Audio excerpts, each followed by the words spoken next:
Assalamualaikum warahmatullahi wabarakatuh. Perkenalkan, nama saya Emilia Suhada dengan NIM C1C025125. Pada video kali ini, saya akan menjelaskan materi tentang pengertian hukum pajak, alasan pemerintah memungut pajak, teori pemungutan pajak, dan azas pemungutan pajak.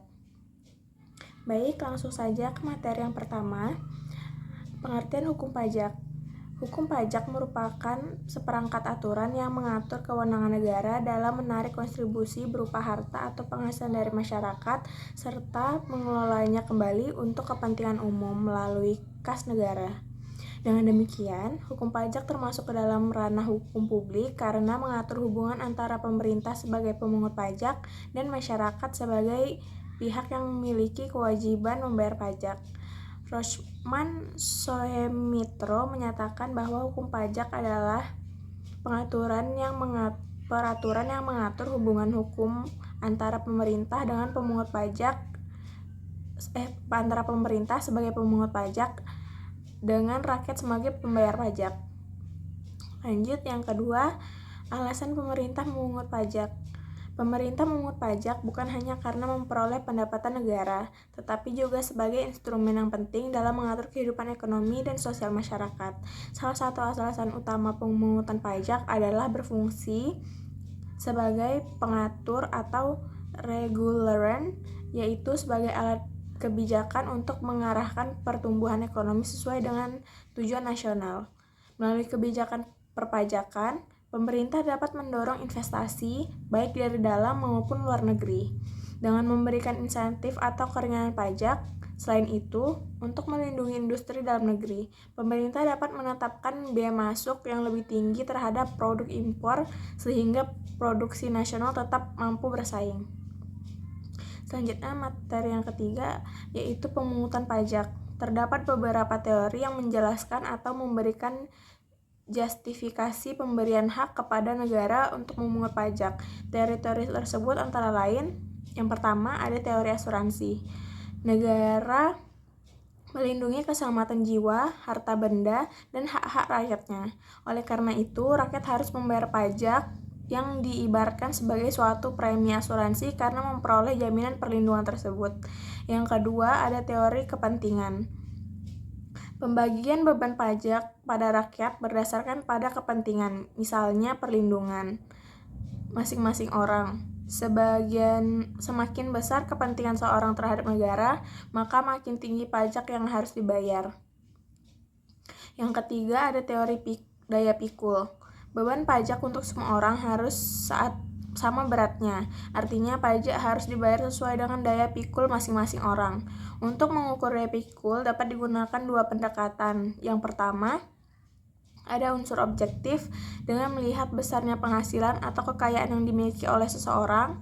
Yang kedua, ada unsur subjektif dengan memperhatikan besarnya kebutuhan material yang harus dipenuhi. Selanjutnya ada teori bakti. Dasar keadilan pemungutan pajak terletak pada hubungan rakyat dengan negara. Sebagai warga negara yang berbakti, rakyat harus selalu menyadari bahwa pembayaran pajak adalah sebagai suatu kewajiban. Yang terakhir ada teori asas daya beli. Dasar keadilan terletak pada akibat pemungutan pajak. Maksudnya, memungut pajak berarti menarik daya beli dari rumah tangga masyarakat untuk rumah tangga negara. Selanjutnya, negara akan menyalurkan kembali ke masyarakat dalam bentuk pemeliharaan kesejahteraan masyarakat. Dengan demikian, kepentingan seluruh masyarakat lebih diutamakan. Selanjutnya, ada azas pemungutan pajak.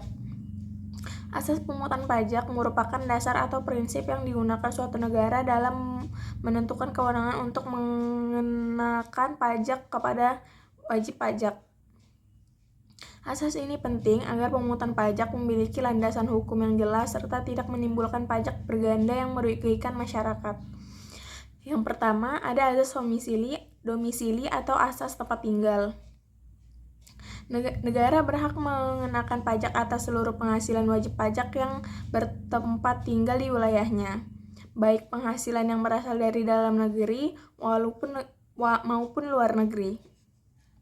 Asas ini berlaku bagi wajib pajak dalam negeri, artinya apabila seseorang atau badan telah memenuhi kriteria subjek pajak dalam negeri, misalnya tinggal di Indonesia lebih dari waktu yang ditentukan undang-undang, maka seluruh penghasilannya akan dikenakan oleh negara tersebut tanpa melihat dari mana sumber penghasilan itu diperoleh. Asas kedua ada asas sumber. Negara berhak mengenakan pajak atas penghasilan yang bersumber di wilayahnya tanpa memperhatikan tempat tinggal wajib pajak. Dengan kata lain, siapapun yang memperoleh penghasilan dari suatu negara, maka negara tersebut berhak mengenai pajak atas penghasilan itu. Asas ini biasanya diterapkan kepada wajib pajak luar negeri yang memperoleh penghasilan dari dalam negeri. Fokus utama asas sumber adalah lokasi timbulnya penghasilan, bukan status domisili penerimanya. Yang ketiga, asas kebangsaan. Mengenai pajak dihubungkan dengan kebangsaan suatu negara. Artinya, negara dapat mengenai pajak kepada warga negaranya dimanapun mereka berada. Dalam asas ini, faktor yang menentukan kewajib pajak adalah status kewarganegaraan seseorang, bukan tempat tinggal atau sumber penghasilannya. Meskipun dalam praktiknya tidak semua negara dapat menerapkan asas ini secara penuh. Beberapa negara tetap mengenakan pajak ke warga negara yang tinggal di luar negeri. Baiklah, kesimpulannya, hukum pajak merupakan perangkat aturan yang mengatur kewenangan negara dalam memungut pajak serta mengatur hak dan kewajiban pajak. Pajak dipungut bukan hanya sebagai sumber penerimaan negara, tetapi juga sebagai alat untuk mengatur perekonomian, menjaga stabilitas, serta mewujudkan penerimaan kesejahteraan masyarakat. Baik, mungkin ini saja sekian dari video penjelasan saya. Saya akhiri, wassalamualaikum warahmatullahi wabarakatuh.